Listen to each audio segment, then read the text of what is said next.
I have a couple games here. I want to talk about these games because I dropped them because I hated them. But I want to give them the credit to talk about them. It's 3 games here. Anthem. BioWare is just a sad studio. This marks the middle of their fall off. They've had a 3-arc structure. Mass Effect, Anthem, Dragon Age. Anthem's just so like, why? BioWare, this is not you, bro. This type of game, it's like if Naughty Dog made a Last of Us faction modes that was live service, but then it got canceled because Bungie went over there and said, yeah, this ain't it, Chief, and then they made a game that looks equally as mid with Marathon. But anyways, Anthem, I dropped it, but it would have been probably like F or D. Rage 2 probably would have been a D. I've played a lot of mid. I don't know why Rage 2 I've never been able to finish. And then Wolfenstein The Young Blood. I played this with each for about 50 minutes, and then we never touched it again. But shout out Machine Games for coming back with Indiana Jones. So this is not a sad tale like Anthem. Starting with Plague Tale. I want to start with this game. I love the Plague Tale games, 1 and 2. And if you're a fan of like story games and you like dark stories, I think Plague Tale is some of the best you can do. It's those 2 games combined it's like one of the best stories in gaming. I care so much about Misia and Hugo. It's like their actual family. Like that. This series is so good. As for a game, they're not the most interesting. It's a lot of stealth and puzzles also. They have some cool-ass set pieces with all the rats and the running away, and the music is so good, and the worlds are so cool. But like the actual loop of gameplay is probably the weakest point of it. But I think the overall package is an A-tier game. Especially, it's not like full priced. I think Plague Tale Innocence was like $40. I would say that's A-tier. Concrete Genie, I don't remember too much about it.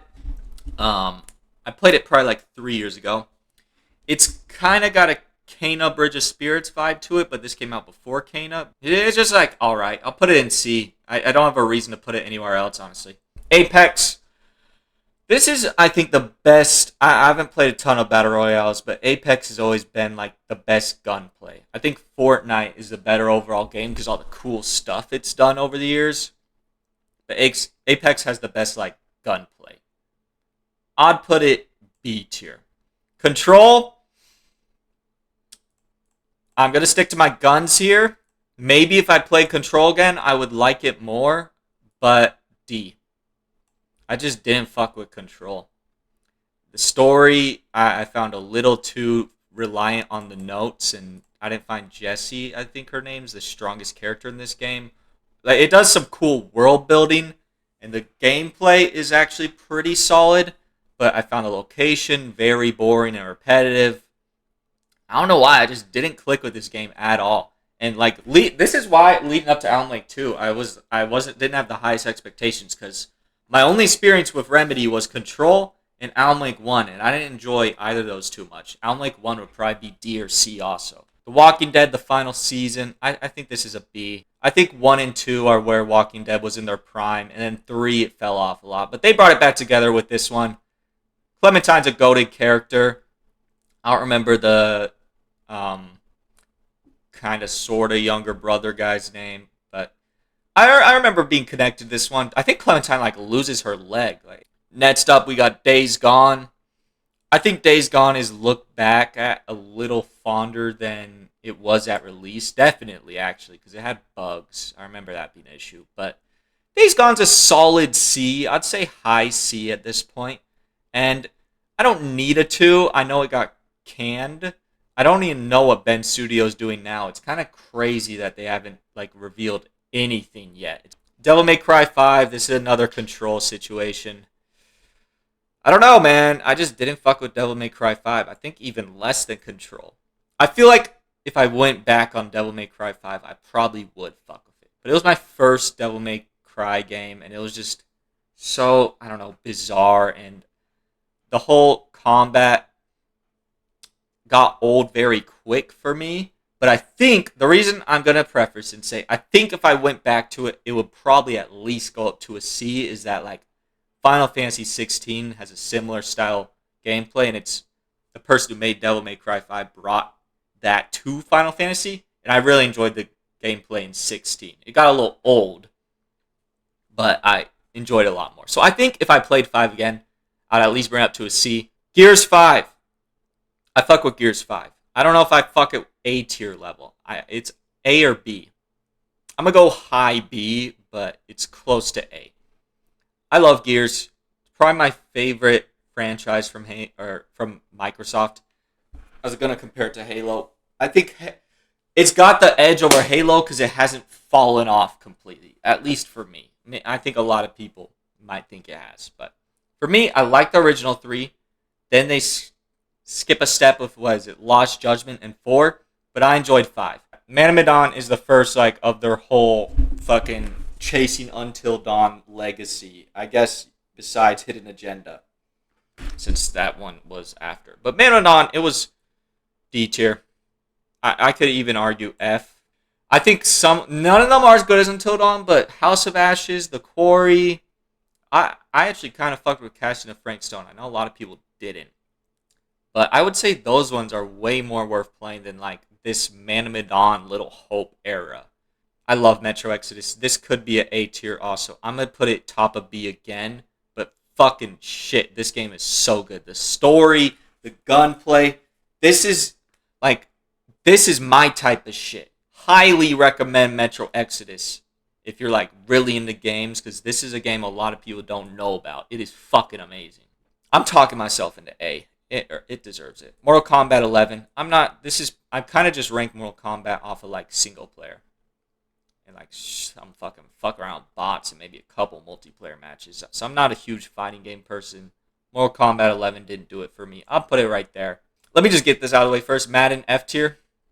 But it's a problem. I play it. Death Stranding, top of A. I fucking love Death Stranding. It's not for everyone. The gameplay style is unique. Not the best combat. But how I look at it is how I think how a lot of people look at Breath of the Wild. I can't speak. It's like a puzzle. The exploring the map is fun. But I couldn't get into Breath of the Wild exploring the map. Death Stranding, I love figuring out the puzzle going from here to here. And the bridging and connecting it and helping other people, or you find a bike in the snow and you need it, and the music hitting at certain moments when you're hitting a mountain. It's got some cheesy dialogue, but the overall quality of writing is strong. That Die Hard Man scene near the end is one of the most impactful scenes in just any game, and it's from a character who is probably my 5th, 6th, or 7th favorite character in the game. It's not like Sam gave an incredible performance in that scene, or Fragile, or a huge character. It's Die Hard Man, who helps you during missions, but he's not a big character in the story compared to a lot of other people, and he gives us such a good performance. I am so hyped for Death Stranding 2. It was my most anticipated game of the year. We'll see if it ends up being my favorite, because now it's a high bar with Clair Obscur. This shows that I don't hate Obsidian, okay? I've played 3 of their games, and I like 2 of them. Outer Worlds is one of them. I would put it right there. Maybe above Gears. I don't think I would, though. This game actually has good companions, or at least one. I can't remember everyone. I remember Parvati was a great companion. And it's got a way more interactable world than Avowed. It's hard not to talk about Outer Worlds and just complain about Avowed, since that game disappointed me so much. This is the superior space game, since Obsidian and Bethesda they're always going to be compared, because they both got medieval, they both got apocalyptic in a sense, since Obsidian made a Fallout, and now they both got space. And damn, this is the better space game by far. Alright, Disco Elysium. This is my latest finish. I would go high B, right? I'm going to put it above Gears 5 because I think it's going to stick with me longer. My only reason it's not A is that when I was playing it a lot, it had issues with crashing and stuff. And then I think you're doing a lot of backtracking. It's not a huge deal, but some days can get a little slow. Well written fucking character. Harry is one of the best characters in gaming. He's such an interesting character because he's all the sort of minds that combine to make Harry. I love it. Kim is a great companion to have throughout the adventure. So many memorable characters. I'm never going to forget Kuno. I'm never going to forget Clage. And then its ending, while being like something you could call anticlimactic, I thought it fit perfectly with Disco Elysium. I really enjoyed the ending. Resident Evil 2. Why is New Dawn? Get the fuck... This is the last like bad game I'm going to be ranking. New Dawn is... yeah, put it there. No, I'll put it above Man of Medan. The one reason I'll put it above Man of Medan is that the Joseph Seed scenes are fucking amazing. So my recommendation, if you've played Far Cry 5 and you like want to check Joseph Seed's other story, just watch Joseph Seed New Dawn scenes on YouTube because they're amazing, but the overall game is not interesting. These two goobers, I do not remember at all as villains. The gameplay is just fucking, I don't know, bro, Far Cry. Let's do Jedi Fallen Order. This was a cool game. This was one of the earlier games to like kind of pull in that Souls style. Like now every game's doing it. It was really special when Fallen Order did it back here because this was before even Elden Ring and that huge explosion. This was around probably same time as Sekiro, but you could tell they're influenced by Souls games with Fallen Order. And Cal, I'm going to put it right here. I think Cal is probably the most... This whole storyline, for me, is the most interesting Disney Star Wars stuff that has ever happened. If you're someone that for some reason has only played Survivor, go back and play Fallen Order. It might not have as much spectacle as Survivor, but it's like just as good. I love Resident Evil 2.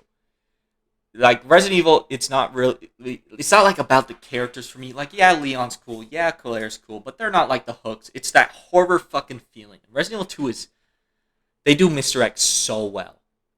I actually don't think Mr. X is the scariest in the original Resident Evil. After having gone and played 2, I think Nemesis in the originals is scarier, which is a shame because 3 fucked it up. But Resident Evil 2, Mr. X is fucking terrifying in this remake. They do it so well. And then I just love survival horror gameplay, so it's like you're gripped. Every bullet fucking counts. I love that stress and exploring the manor. Resident Evil puzzles have always been so good. I'm like not too much of a puzzle person. Always love the puzzles. They're always entertaining. There's very few like bad Resident Evil puzzles. They do them so well. I'm going to keep Resident Evil 2 above it. I think Resident Evil, like playing a game again, I think I'll get more out of Resident Evil 2.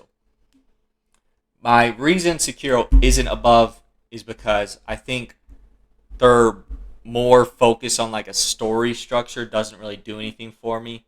Another reason I keep it below Resident Evil 2 is I don't think the locations are as interesting. Like clearing out enemies in this game, I don't think is as entertaining or fun as like some of the other like Dark Souls or Bloodborne or Elden Ring. I think that's one of the weaker parts of the game.